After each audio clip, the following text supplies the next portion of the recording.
आज मैं अमेठी में हूँ और अमेठी में एक समाजवादी पार्टी के जमीनी नेता के साथ में बैठा हूँ। आज मैं इनसे जानना चाहूँगा कि घोसी चुनाव के बारे में, कैसे समाजवादी पार्टी ने वहाँ जीता है और उसका परिणाम आगे 2024 के चुनाव में क्या होने जा रहा है। तो नेताजी आप बताइए। सबसे पहले तो मैं समाजवादी पार्टी के एक एक कार्यकर्ता से लेकर के और राष्ट्रीय नेतृत्व सहित पूरे समाजवादी को और पीडीए, साथ में पीडीए और इंडिया गठबंधन के साथियों और नेतृत्व को और घोसी की जनता को प्रथम बधाई देता हूं इस जीत के लिए।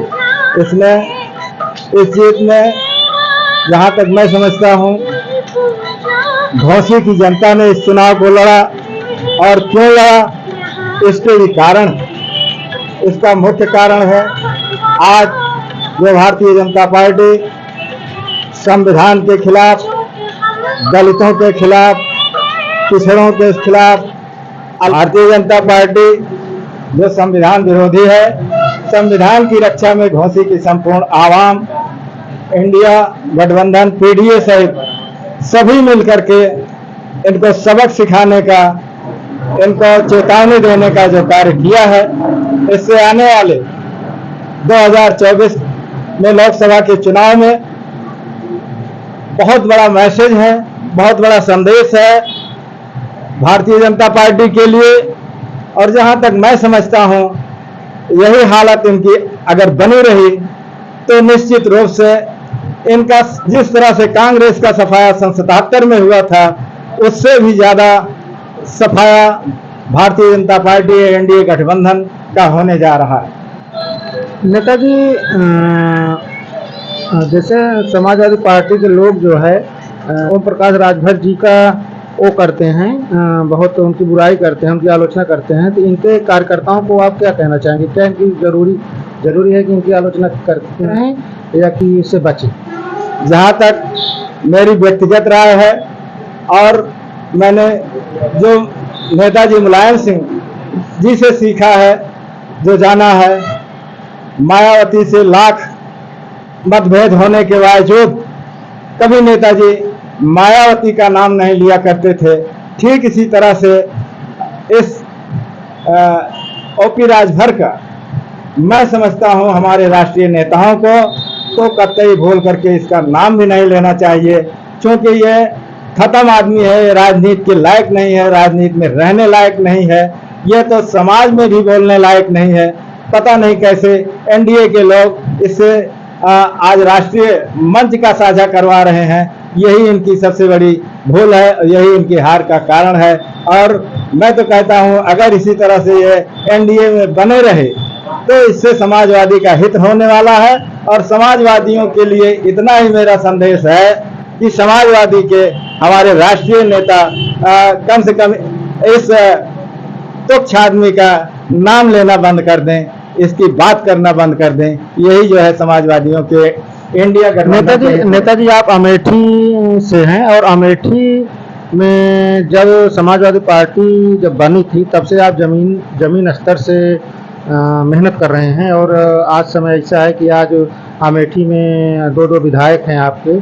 और आप क्या कहना चाहते हैं, क्या आपके राष्ट्रीय अध्यक्ष अखिलेश यादव जी को अमेठी में चुनाव लड़ाना चाहिए या नहीं लड़ाना चाहिए? देखिए, राजनीति में बहुत सारी बातों का समीकरण देख करके भूत भविष्य वर्तमान, चूंकि हमारी समाजवादी पार्टी राष्ट्रीय पार्टी नहीं थी, इसलिए नेताजी की अपनी सूझबूझ थी कि वो हम कार्यकर्ताओं चुनना चाहने के बावजूद, जबकि हम लोग अमेठी में सुल्तानपुर से आसपास के सभी लोकसभा सीटों से अमेठी के लोग सदा लोक दल के पीरियड से ही, चौधरी साहब के जमाने से ही अमेठी के लोग विपक्षी विचार के थे, कांग्रेस के विरोधी थे। लेकिन मुलायम सिंह की कृपा से, मुलायम सिंह के कैंडिडेट न देने की वजह से मजबूर होकर के कांग्रेस के कैंडिडेट को समाजवादी लोग बिना कुछ लिए, बिना किसी स्वार्थ के कांग्रेस को जिताने का कार्य किया है। और मैं समझता हूं कांग्रेस से अधिक मजबूत समाजवादी पार्टी का कैंडिडेट होगा, यदि जो है मन बना करके हमारा राष्ट्रीय नेतृत्व लड़ाएगा तो। नेताजी, लेकिन आप ये बताइए कि जैसे अगर राहुल जी यहाँ पे चुनाव लड़ते हैं तो समाजवादी पार्टी के लोगों को क्या करना चाहिए अगर इंडिया गठबंधन में लोग बने रहते हैं तब?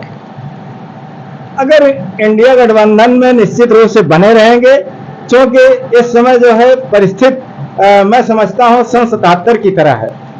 राजनीतिक स्थिति जो है इसमें किसी भी तरह की भूल व चूक करने की कहीं गुंजाइश नहीं है, और न ही हमारे इंडिया गठबंधन के लोग ऐसी कोई चूक करेंगे।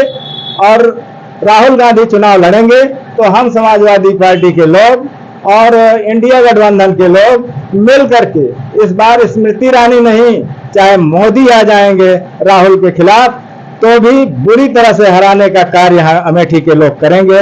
इसको आप एकदम ध्रुव सत्य मानिए, इसको कोई रोक नहीं सकता। नेताजी, जैसा कि मैं जानता हूं, पिछली बार राहुल गांधी के चुनाव हारने का एक बहुत बड़ा कारण ये भी था कि उन्होंने जो अमेठी के जो समाजवादी कार्यकर्ता थे उनको साध नहीं पाए थे। कहीं न कहीं लोग कहते हैं, क्या ये बात सच है? ये निश्चित रूप से सच है, क्योंकि समाजवादी पार्टी के लोग नेता के आश्वासन पर, नेता की नियत पर हमेशा कांग्रेस की मदद कर देते थे और कांग्रेस के लोग आराम से जीत हासिल कर लेते थे। उसी क्रम में कांग्रेसियों ने अपने चंद लोगों में ही, मुट्ठी भर कांग्रेसियों में ही राजनीति किया। इस वजह से समाजवादी पार्टी के लोग, जहां तक मैंने देखा है जमीन पर, जब उनको पूछा नहीं गया, बार बार नहीं पूछा जा रहा था और ना आगे पूछे जाने की उनको कहीं उम्मीद लगती थी, तो समाजवादियों ने कहीं न कहीं शिथिलता बरतने का कार्य किया। इस वजह से राहुल की हार हुई थी। अन्यथा यहाँ पर सपा के समर्थन के बाद राहुल को कोई हराने वाला पैदा नहीं है। बहुत बहुत धन्यवाद नेताजी। आप देख रहे थे KBNI न्यूज, जो कि अभी नया लॉन्च हुआ है। आप लोग चैनल को प्यार दें, आशीर्वाद दें, सब्सक्राइब करें, लाइक करें। हम आपको जमीन से जुड़ी चीज़ों को दिखाते रहेंगे और जमीन से जुड़े नेताओं से मैं आपकी मुलाकात कराता रहूँगा। धन्यवाद, बहुत बहुत नमस्कार।